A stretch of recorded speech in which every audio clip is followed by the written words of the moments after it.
Okay, first step when we're getting ready to do a die change is to properly shut down the computer as you would any PC, and then shut the power switch off on the control panel.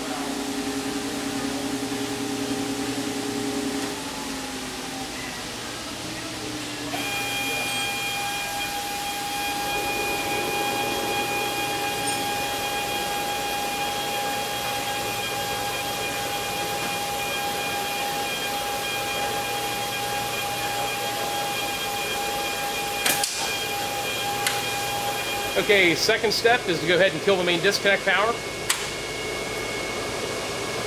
Okay, third thing you want to do is dump the air off of the air regulator. And now at this point you're ready to physically start removing the die. Okay, the next step is we're going to rotate the infeed guides to the correct position for the different die, and then also change out the gripper.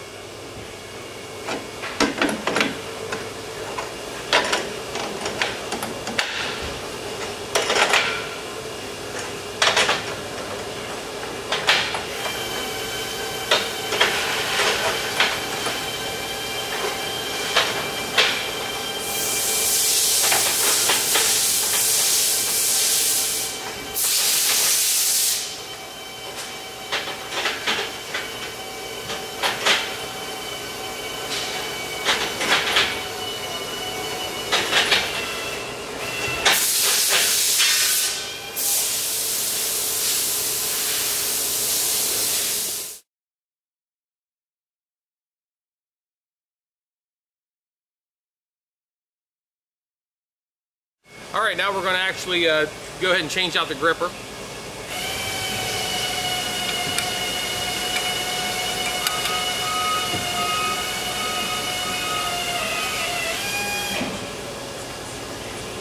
Just a matter of two wing nuts and 2 hoses that are color coded.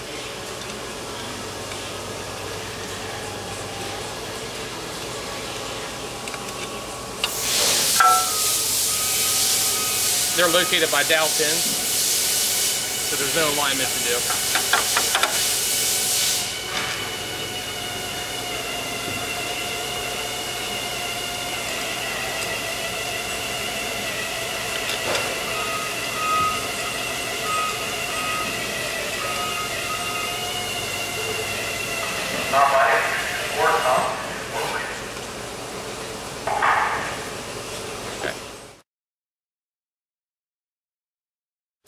Alright, before we actually remove the die from the machine, we're going to go ahead and disconnect the electrical and pneumatic connections.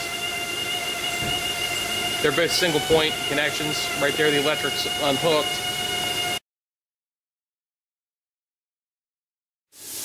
Alright, here's a shot of our pneumatic manifold.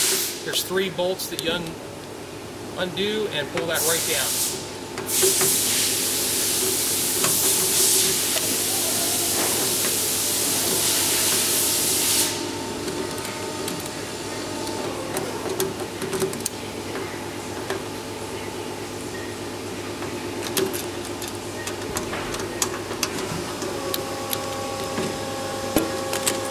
Disconnected. Okay, we're going to go ahead and remove the die itself.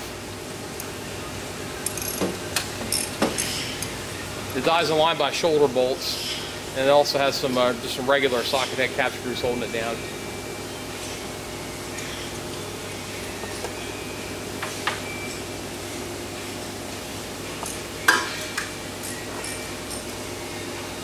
The reason we showed the pneumatic and electrical disconnects first is because it's very easy to forget that you have them connected if you do this step ahead of that. That way you're not pulling on hoses and wires. See, Dennis has the 2 socket head cap screws out. Now he's taken out, there's actually 4 shoulder bolts that align the fixture that he's taking out right now. They'll come right off the main plate.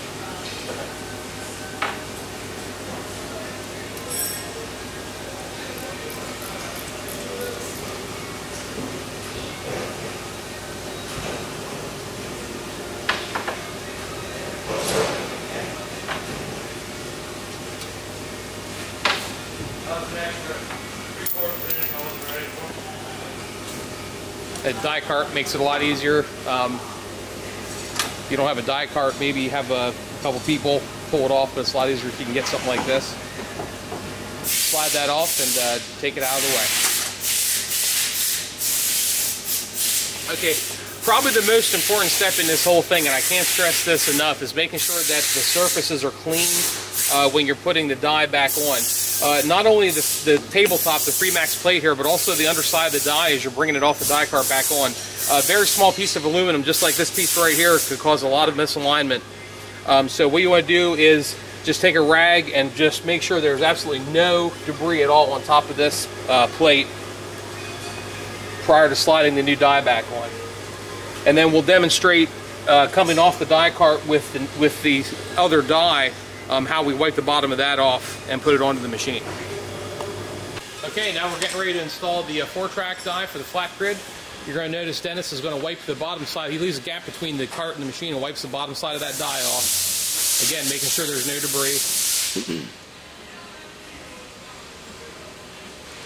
And then once he gets that on there, he'll go ahead and get his shoulder bolts and cap screws on to get it fastened down.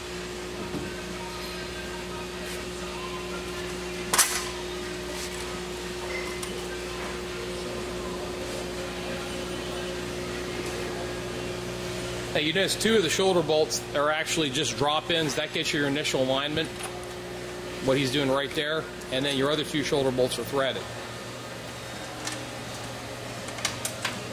It just helps get you into place a little bit easier.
Okay, now at this point it's just a matter of reconnecting the electric and pneumatic connections, and then he'll turn the main power and the air back on and restart the PC, and you're ready to go. The whole process takes about 10 minutes to do once you get used to doing it. We did that the other day and actually timed it, so we were right around 10 minutes on the changeover, and that wasn't rushing. So it's not a long process. As long as you know what you're doing and you're doing the right sequence. I hope this is helpful.